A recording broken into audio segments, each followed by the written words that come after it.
L'origine du projet date de l'année dernière. C'était aussi un projet qui avait pour objectif de sensibiliser les élèves au racisme, à toutes les formes de racisme, quelles qu'elles soient. Et nous avons travaillé sur une problématique qui invitait à une réflexion, celle du discours de l'intolérance. Donc on a étudié une œuvre littéraire de Yasmina Khadra, À quoi rêvent les loups.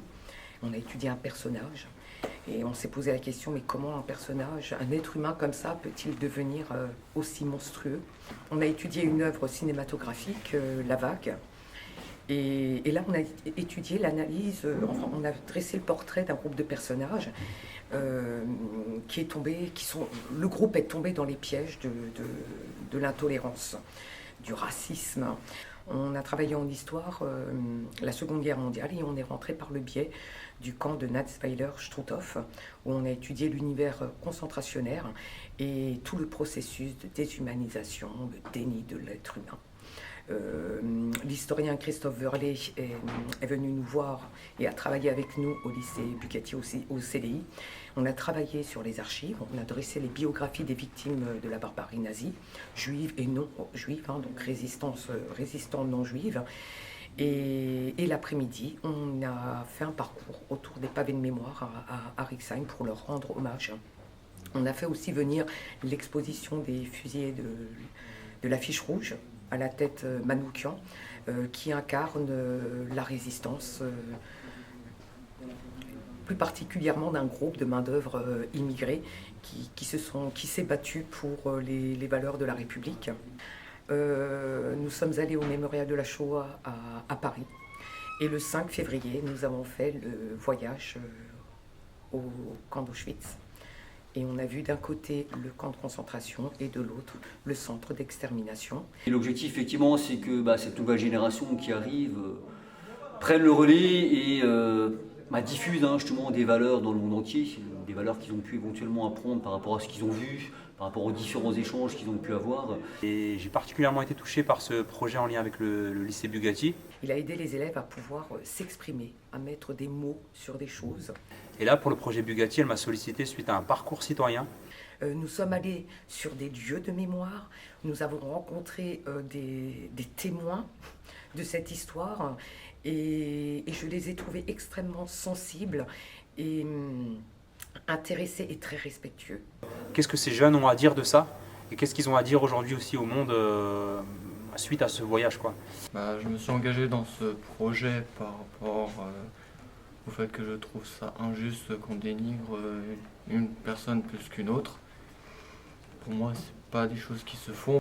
C'est aussi des choses qu'on pourra raconter aux futurs, nos futurs enfants, ou même encore partager le savoir de ces personnes qui ont vécu cette horreur. Je me suis engagée dans le projet parce que ça me tenait à cœur d'un côté et qu'il faut lutter contre ça pour que ça ne se produise pas plus tard. Ça m'a changé la vision sur beaucoup de choses. Par exemple, sur des visites qu'on a fait avec le camp d'Auschwitz. Alors l'atelier Slam a permis aux élèves de mettre des mots sur leurs émotions. J'ai eu la chance de venir à leur rencontre le samedi 1er mars pour des journées portes ouvertes. Donc ils ont pu me déposer, ils ont pu exprimer tout ce qu'ils avaient pu voir, leurs émotions, leurs ressentis. On a fait un premier atelier d'écriture à partir d'un brainstorming où sont ressortis des mots tels massacre, génocide, peuple juif. Donc j'ai vite senti que ça allait être un premier atelier lourd en termes d'ambiance, en termes d'écriture. Et puis finalement ils ont été très prolixes en termes de production. Alors au niveau des productions, effectivement, c'est là aussi qu'on se rend compte qu'effectivement nos élèves ont du talent. Et souvent effectivement ils ont du mal à l'exprimer en cours. Alors je les ai trouvés ambitieux et courageux. Ils ont écrit des choses qui sont très fortes, saisissantes. Cette cohésion de groupe, elle est essentielle. Ils se sentent tellement à l'aise avec des petits jeux que vous avez mis en place. Ça permet aux jeunes de se libérer, d'être entiers, sincères et pleinement investis. C'est des littéraires, ils savent écrire, ils ont de l'imagination. Et pour qu'effectivement ils ont du talent en termes d'écriture. Donc il faut aussi éventuellement qu'ils s'appuient là-dessus et peut-être que ça va donner effectivement des perspectives à certains pour se lancer dans le slam, dans la chanson ou dans l'écriture. On est parti sur un deuxième atelier d'écriture le 14 mars où là, voilà, je leur ai posé la question de quoi toi tu as besoin pour vivre en paix et de quoi le monde a besoin pour vivre en paix.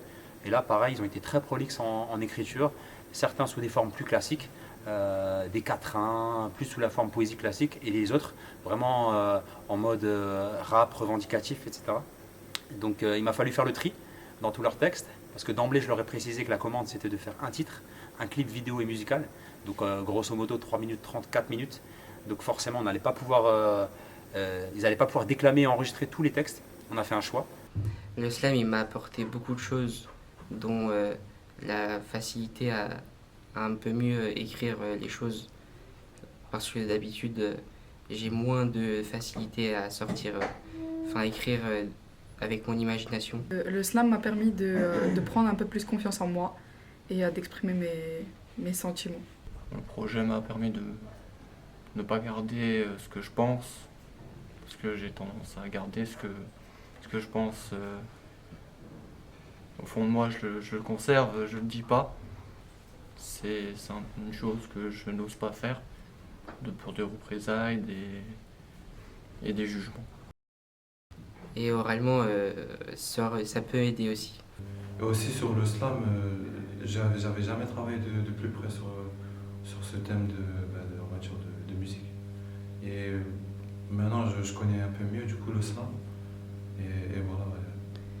Et le projet de manière générale, on a fait beaucoup d'efforts et c'est bien pour l'instant. Le slam, c'est une forme d'expression, autre que par le chant. C'est du parler, mais je dirais que c'est même plus profond que quelqu'un qui va venir plutôt rapper ou chanter, puisque la personne, elle peut vraiment s'exprimer comme elle veut. On a l'impression qu'elle s'adresse directement à nous. Et ce matin, on vient de finir 4 heures d'enregistrement, où chacun a pu s'exprimer, certains un vers, 2 vers, un quatrain, un texte plus long, et des refrains, un refrain que vous allez bientôt découvrir. Voilà, et c'était un vrai plaisir de les accompagner, de vivre ce cheminement-là avec eux, et j'aurai à cœur de vivre les restitutions finales. Plus jamais ça, non, plus jamais ça, on nous l'a trop fait. Ma vie est trop précieuse, je veux la porter comme un trophée. Plus jamais ça, non, plus jamais ça, on nous l'a trop fait. Notre vie est trop précieuse, on veut la porter comme un trophée.